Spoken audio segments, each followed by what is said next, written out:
So, there I was, just sitting on my couch after a long day, scrolling through my phone without much thought. And then it popped up. This text from my best friend that stopped me dead in my tracks. "I can't be your maid of honor anymore." Just like that. No warning, no hint, nothing. It felt like someone punched a hole right through the plans I'd been carefully building for months. I stared at those words for a long time, like maybe if I blinked hard enough they'd disappear. I mean, how do you even process that? You spend years picturing your best friend standing right next to you on this huge day, someone who's been there through every embarrassing phase, every big milestone, every late-night rant. And then, in the span of a second, it's like she's been erased from the whole picture. I tried to think if this was some kind of joke. Maybe autocorrect had gone wild or she sent it to the wrong person.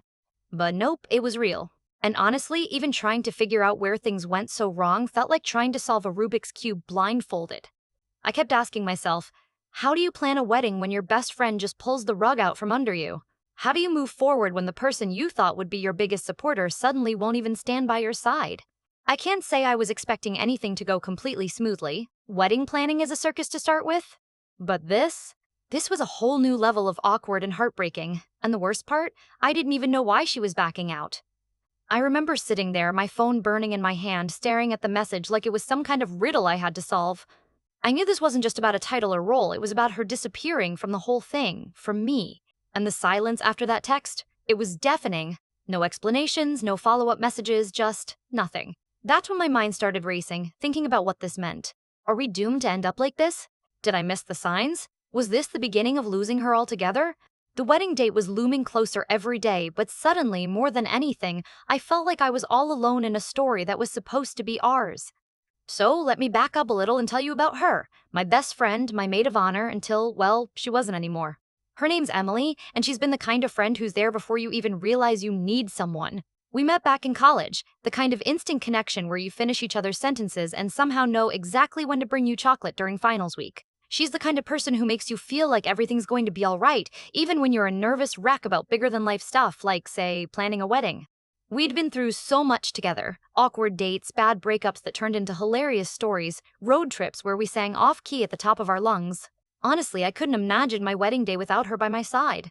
She wasn't just my friend, she was my rock, my sounding board, practically a co-conspirator in my every life plan. If anyone was going to help me sanity check the million little wedding details, it was going to be her. The wedding plans? Oh man, they were already in full swing. We'd found the venue late last year, a cute little garden spot just outside the city that looked like it belonged in a romance novel. I was obsessively pinning every flower arrangement and dress idea, and Emily was right there beside me, tossing out ideas and telling me when my color palette looked like a toddler had gotten loose with markers. Seriously, I thought it was perfect, and I thought we were perfectly in sync. Family was coming around too. My mom had been buzzing with excitement, and my sister was already planning her speech. And then there was Jake, my fiancé, who, bless him, was mostly just glad I was happy. The whole whirlwind made me feel like I was glowing from the inside out. But somewhere beneath that glow, there was this little itch I was, totally pretending wasn't there. Now, I won't pretend things had been perfect with Emily in the months before the wedding plans exploded in my face. There were moments, tiny ones, that didn't quite sit right with me, but I'd just shrug them off. Like, she'd cancel a hangout last minute because she was suddenly too busy, or reply to my texts a little later than usual. Sometimes she just seemed quieter, more distracted, maybe even a little distant. But that's normal, right? People get busy, weddings are stressful for everyone. So I told myself I was overthinking it and pushed those feelings to the back of my mind with a smile. Also, I was so focused on the wedding, the perfect flowers, the right playlist, the seating chart, that I didn't really stop to ask what was going on with Emily. Because you assume your best friend would tell you if something was wrong. That's part of being best friends, right? So, yeah, looking back now, maybe those little moments were clues that I chose to ignore. You know, those tiny cracks hiding under the surface, the kind you only notice when the whole thing shatters. But at the time, I was just thrilled to be planning a future with Jake, with Emily right there, keeping me grounded. And then that text arrived and suddenly, everything looked different. I remember that afternoon. I was sitting with a latte in one hand and my phone in the other, scrolling through pictures of bridesmaid dresses. Emily had been helping me pick them out just a week before. We'd laughed about which colors made us look like marshmallows versus which ones, made us look a little more put together. The thought of her not being part of that, of not having her input or her laugh echoing in the room, felt surreal. It wasn't just about the title of Maid of Honor, which, let's be honest, is a pretty big deal. It was about knowing that someone who was supposed to be my partner in this crazy adventure was pulling away. Like she was suddenly standing on the other side of a glass wall, watching but not really there. For a minute, I tried to remember if I'd done something wrong. Had I said something? Ignored a sign? Sometimes best friends drift apart, but I thought we were tight enough that we'd talk it out, right? At least that's what I kept telling myself, even as the silence stretched on. I reached out, cautiously at first, with a simple, "Hey, can we talk?" But Emily's silence was like a brick wall. No call, no messages, just emptiness. And that was rough. The wedding planner started checking in with me about the bridesmaids' dresses and the rehearsal dinner plans, and I had to say, we need to talk about changes. And believe me, no one enjoys being the person who has to drop the "my maid of honor just bailed" bomb on a professional who's juggling a dozen weddings like it's a breeze. Meanwhile, Jake was incredibly supportive, but honestly, watching him be my calm anchor only made me feel like I was sinking deeper. He was worried about me, worried about the day, and worried about Emily too, which was kind of heartbreaking because it wasn't just me feeling the distance, it felt real all around. And then there was my family, who tried their best to pitch in.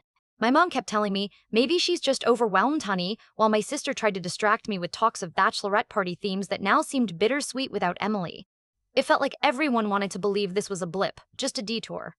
But deep down, I was starting to realize that this might be more than just a misunderstanding.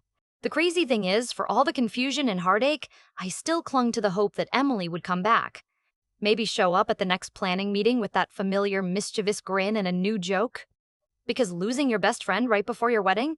That felt like a punchline that no one should have to live through. That hope started to fade the day I saw her at the coffee shop, not looking at me, just staring at the floor, holding her cup like it was a shield. I walked over, heart pounding, and tried to say hello, but she just turned and walked away like I was a stranger. And somewhere in that moment, I realized there was no simple way back from this. So, standing there with a half-finished latte, the reality hit me hard.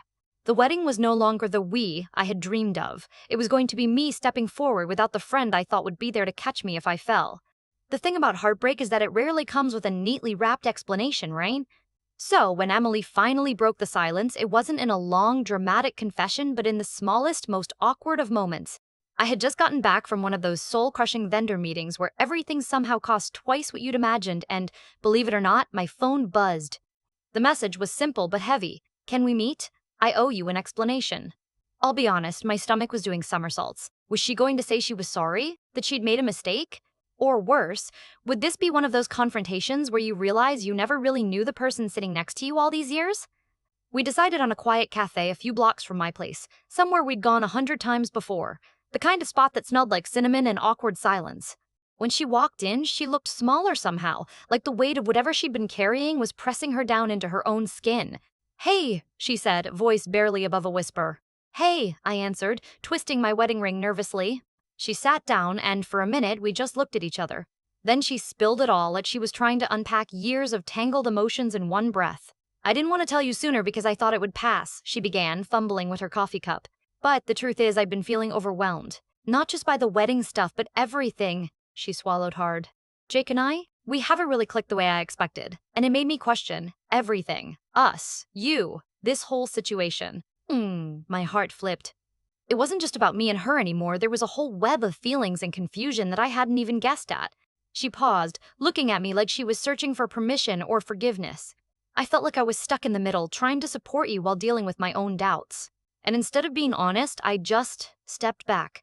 That stepped back felt like a punch to the gut because, honestly, it felt like she'd been there the whole time but just behind a glass wall, watching me make decisions about a life she couldn't quite be part of. I tried to speak, but all that came out was a whisper. "Why didn't you tell me?"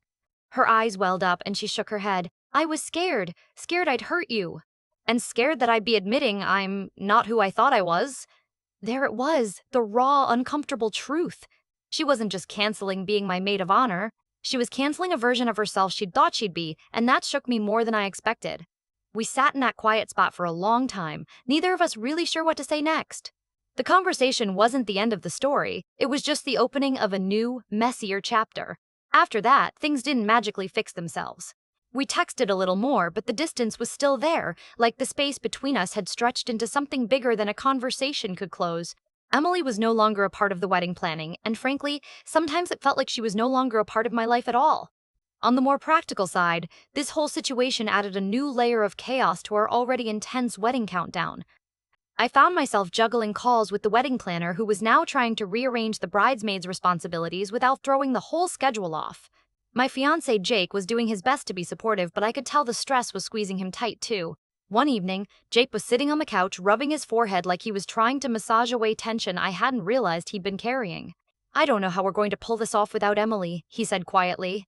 "It's not just about the planning anymore," I answered honestly. "It's about feeling like I'm missing someone I thought would be there for me. Someone who was supposed to be the person I could lean on. And maybe that's when it really hit me. This wasn't just about flowers or dresses or who stood next to me at the altar. This was about losing a piece of my support system when I needed it most." But as the days ticked closer to the wedding, the silence between me and Emily became louder. We never really got back to that place where everything was seamless. It was like her stepping back left a hole that even all the planning couldn't fill. And yet, despite the growing pressure and heartache, I realized I had to make a choice: either let this fracture define how I'd walk down that aisle, or find a way to step forward anyway. So there I was, standing on the brink of the biggest day of my life, trying to untangle a mess that was way more complicated than any seating chart or flower arrangement. I wasn't sure how this was going to end, but one thing was clear: I'd have to face it, without my best friend by my side. The morning of the wedding dawned with that peculiar mix of excitement and nerves that I'd been living with for months, only now it was layered with this bittersweet feeling I couldn't quite shake. The house buzzed with the usual chaos: my mom fussing over the final touches, my sister pacing with her speech notes, and Jake doing his best to keep me grounded. Though, honestly, I think he was just as on edge as I was. I stood in front of the mirror, the soft fabric of my dress slipping over my shoulders, and for a moment, the silence filled the room. "No." Emily's laughter echoing behind me. No whispered advice about pinning my veil just so. It was just me and the reflection staring back, trying to hold it all together. But you know what surprised me most? It wasn't the absence that defined the day, it was the presence of so many others stepping in. The friends I hadn't realized were quietly cheering me on popped up spontaneously, offering help with last-minute errands or calming nerves. The wedding planner, who must have sensed my tension, treated me like I was the only person in the world who mattered that day. My mom's hugs felt warmer, my sister's jokes louder, and Jake's smile steadier than ever. It wasn't the fairy tale I'd imagined, but somehow it was real, messy, and beautifully mine. At the ceremony, as I walked down that garden aisle, sunlight filtering through the leaves and a gentle breeze carrying the scent of blooming roses, I caught sight of Jake waiting, his eyes filled with that kind of love that makes everything else fall away. And there, too, were faces of friends and family, some familiar, some I hadn't seen in a while, all there to hold space for us. Of course, my mind flicked to Emily. She wasn't there. And in that moment, the ache settled in again. I wondered if she was thinking of me, if she felt the same empty spot. Part of me wanted to reach out right then and there, but I held back, not because I didn't care, but because maybe, just maybe, some stories don't come with clear endings. After the reception, as we settled into the quiet of that first night as newlyweds, Jake squeezed my hand and said, "You did amazing today. Emily would be proud of you." And you know what? I think he was right. Not because of the wedding itself, but because of the strength it took to stand there, to smile, to move forward even when a part of my heart was missing. The whole experience taught me more than I expected about what friendship really means and what it doesn't. Sometimes, it's not about perfect timing or flawless support. Sometimes it's about accepting the messy parts, the silence, the unexpected goodbyes, and still finding your way. As for Emily, well, we never quite had that full conversation I hoped for afterward. Her message was the start of a chapter that still feels unanswered, like an unfinished sentence waiting to be spoken. Maybe one day we'll find the words, or maybe this is where our stories finally diverge. But for now, I carry the memories of what we had, the laughter, the late-night talks, the countless shared moments. And I keep moving forward, surrounded by the love that was meant to be there all along, in ways I never expected. So yeah, the wedding day didn't go as planned, not with Emily by my side. But it went, and somehow, that was enough.